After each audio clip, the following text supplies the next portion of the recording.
1.5 litre गाइखेरखौ गोदौनो थाखाय होबाय। गाइखेरखौ आङो हाइ फ्लेमाव होनानै एरबाय थादों थालायाव नाङि बायदि।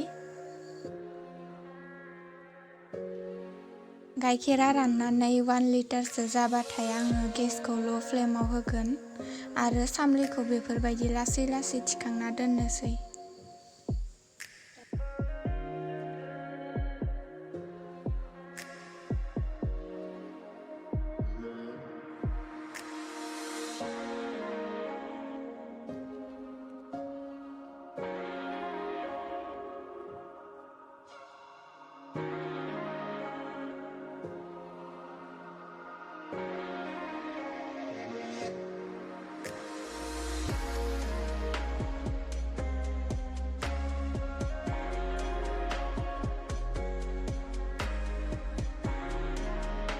सामलिखौ आं बेबादिनो लासै लासै सारायनि जिङाव दोनलांबाय थागोन।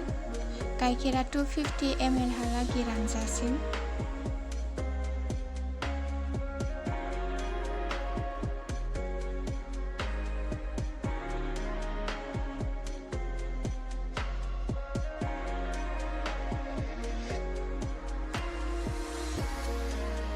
गाइखेरनि गेजेराव एसे एसे एरनानैबो होगोन थालायाव नाङि बायदि।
गाइखेरा 250 ml सिम रानबाय। दा सिनि सामुस 2 आरो इलायचि पाउडार एसे होबाय।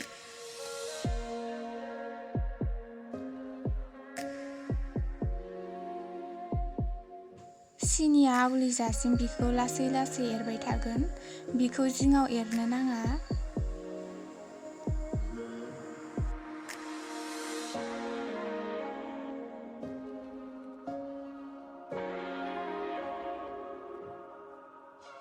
सिनिया आवलिबाथाय बिखौ गुसु जानो थाखाय दसे दोनथ'नोसै।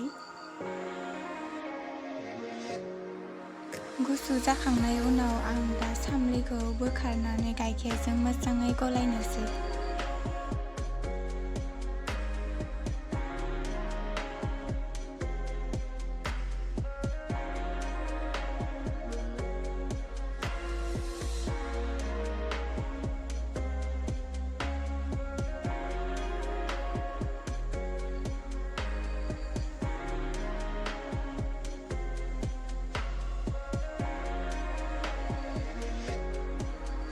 राब्रियाव किसमिस होबाय।